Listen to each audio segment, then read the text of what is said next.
What's going on, guys? It's Rage, and welcome back to some more Modern Warfare 3. Here for today's video, there's a whole lot of things that I wanted to talk about and get all caught up on. For one, I've been really wanting to make a video on this new Barrett 50 cal RPK conversion kit. Not only that, but I'm sure you guys have noticed over the past couple of days, there have been a ton of Black Ops 6 leaks. The way that people are playing Black Ops 6 right now is through jailbroken PS4s. Wanted to talk about all that, and I also wanted to apologize because I know right now I sound like complete trash. Reason as to why I feel like I sound like complete trash is because I actually just got back from the UK yesterday. Huge part of the reason as to why I didn't get a video up on the new Barrett 50 cal right away, and also talking about all the Black Ops 6 leaks, is because I was actually out all week last week. So again, we got a whole lot to talk about. The first thing that I wanted to talk about again is the brand new 50 cal conversion kit for the RPK, which, if you didn't already know this conversion kit is absolutely insane for the RPK. It really does turn it into a brand new sniper rifle. The thing is with the Barrett in previous Call of Duties, like if you go back to the original Modern Warfare games from COD 4, MW2, MW3, all of those Barretts were extremely good, extremely overpowered, depending on how you look at it. But ever since that point in time, though, every time they brought the Barrett back, it's never really been as good, like the Rxqe AMR in Modern Warfare 2019, or even the Cold War Barrett. In the Warzone era of Call of Duty, I'll say, the Barrett hasn't really been as good as the OG days. But this RPK conversion kit is absolutely insane. This is the build that I've been running on it, and usually I don't like to run lasers, but just because it's a little bit slower, heavier, and clunkier, I wanted to use the SL Razorhawk to get a little bit more ADS and sprint to fire back. You'd still go ahead and mix and match attachments to whatever you want to use, maybe change out the scope, but I personally like the Rxqe on it, so we're going to be using that. Now, what really sucked about the timing of this conversion kit coming out last week was last Wednesday was when I had left. I had my flight at like 10 p.m. and I wasn't able to sit down and make a video on it because we had people in the house working on stuff. Again, it's such bad timing. Like every time I try to leave my house, go on vacation, there's always something that ends up happening, like some really cool Call of Duty update, or again, I end up just missing some news with all the Black Ops 6 stuff, so I'm a complete mess right now. So again, though, for those of you guys that are already very familiar with this conversion kit here on the RPK, a lot of people over the past week or so were saying that this thing is just absolutely ridiculous. It's so overpowered. It's like, well, that's what it's like to have an actual Barrett 50 cal back in the game. Now, obviously, it's not a real 50 cal sniper, but you guys know what I'm saying. I was saying this last week, like in comparison to the Jak Outlaw kit that they dropped for, what was it, the Bass B, when they turned it into a lever action, for how fast that was and its one-shot capabilities were, I was honestly just fully expecting them to nerf this thing within like 24, 48 hours, just like they did with the Outlaw conversion kit, but they actually didn't. I figured that if there was going to be a time that they were going to nerf it, it was going to be really quickly, but they actually didn't do that. As a matter of fact, with the update that came out earlier this week, the only thing they really did to it was just decrease the ammo gain from using munitions boxes. So as far as the speed and damage goes on this thing, it's still really good. I know I've been saying it all year long, but truly, man, Sledgehammer has been really cooking with these aftermarket kits. Like, they treated us really well this year. Speaking as a sniper and getting fresh new sniper content in comparison to what we had last time with Call of Duty Vanguard, this has been an absolute treat. I also obviously haven't played much video games over the past couple of days, so the feeling of getting back to K-BAM right now feels very weird. Waste.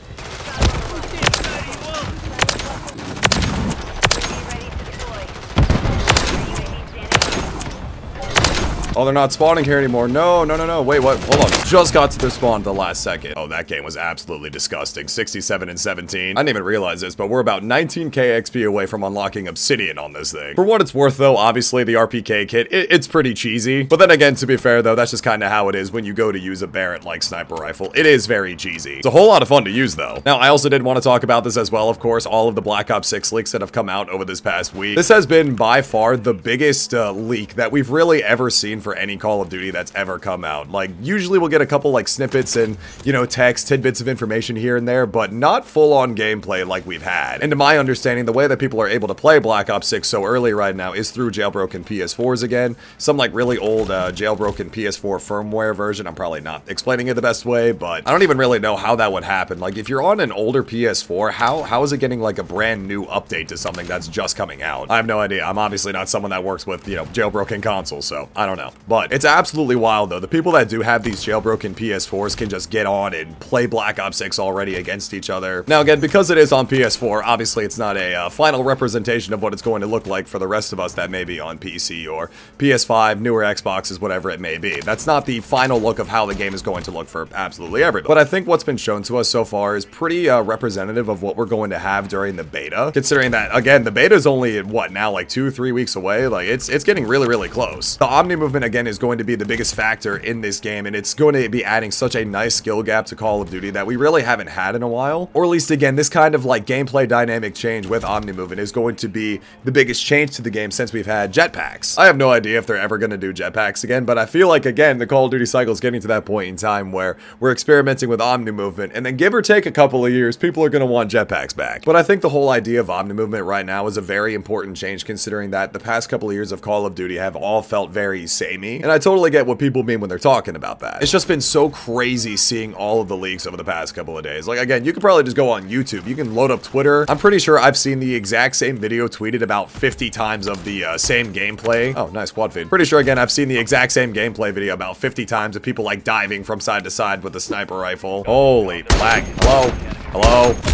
Oh my god. Obviously, I can't show gameplay. I'm not going to because I don't want to get in trouble. But I'm sure at this point in time, if you're very active within the Call of Duty community, you have seen the gameplay of it. This might be a very unpopular opinion, but I have talked a lot about this over the past couple of years of Call of Duty. A part of me is a little bit annoyed in seeing all of the Black Ops 6 gameplay get leaked super early, just because of the fact that, again, it's the same thing like I've talked about with having these really, really long betas, where we have Call of Duty betas that go for about basically 2 weeks. And the thing is that I feel like it just takes away a lot of the initial release hype and charm of a game, right? Because when a brand new game comes out, like back in the days before we had betas again in Call of Duty.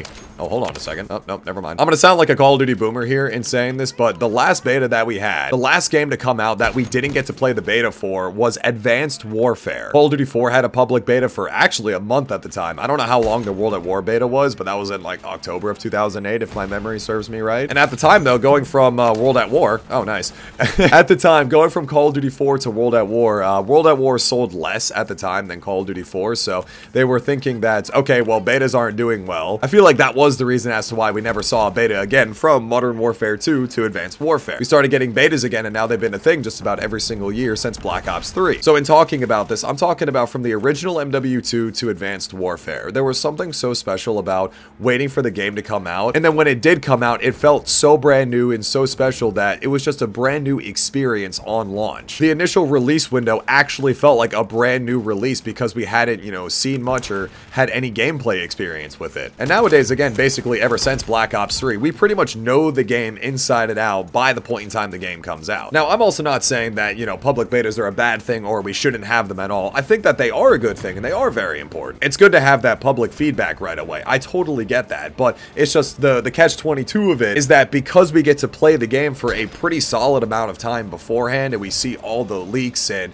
everything about that, everything nowadays is so much just better communicated that the initial feeling of excitement on that release week just isn't there anymore. Now, of course, the very obvious rebuttal to this is, oh, just simply don't play the beta if you don't want to. It's like, well, it's still kind of hard to ignore what you're seeing. Nowadays, with the way the internet works, it's so hard to avoid getting that kind of information about a topic like that. Again, I know I sound like such a COD boomer in saying this. Back in my day, we didn't get public betas. But then again, it's just a completely different time. It's a completely different just era in video games. So, another thing that I've seen a whole lot of people talk about with all the Black Ops 6 leaks that are coming out is that this is probably a good reason to really start moving away from PS4 and the old gen, Xbox One and whatnot. Now, again, I don't know how the jailbreaks work, or again, I don't know how this kind of update gets pushed out onto a PlayStation like that, but if it's somehow only accessible on a old jailbroken console, it's probably a telltale sign that at some point in time, they're really going to need to kick it into overdrive to really start moving past that generation of console. It's again getting very close to that point in time, like with Black Ops 3, where BO3 was the last time they released a brand new Call of Duty on the Xbox 360 and PS3. But I also saw something somewhere that apparently like 50% of the player base that is playing on the consoles respectively, 50% of PlayStation players, 50% of Xbox players are still on things like the Xbox One, the PS4. And that's such a huge part of the reason as to why they haven't officially moved on from it yet, is because there's still so many players that are on those platforms. I really don't know what's going to have to happen at a certain point in time. Like maybe they will just have to draw a line in the sand and be like, nope, that's it. We just can't support this anymore on the older consoles. I've got no idea what they're going to decide to do. I completely understand from like a business standpoint, it's still very good to cater to that. Of course, if you've still got such a huge percentage of players that are on PS4 and Xbox One, sure, you still want to make the content for them. You'll still want to make the product for them and their platform, but at a certain point in time, it's like, do you really want to stop these kind of leaks from happening? Because if it's happening with Black Ops 6, it's probably going to happen with next year's Call of Duty and the one after that and the one after that if they're not moving on from PS4. So if they want to stop that, then that might have to be an option that they would have to consider. So, I don't know. We'll see. Now, I'm also someone that doesn't really bring up zombies a whole lot, but again, today on August 8th, they've been talking about a whole bunch of zombie stuff that's coming to the game. Things look really, really good with that. I saw guys like Charlie, Intel, Modern Warzone, a whole bunch of zombies content creators, I'm assumingly so.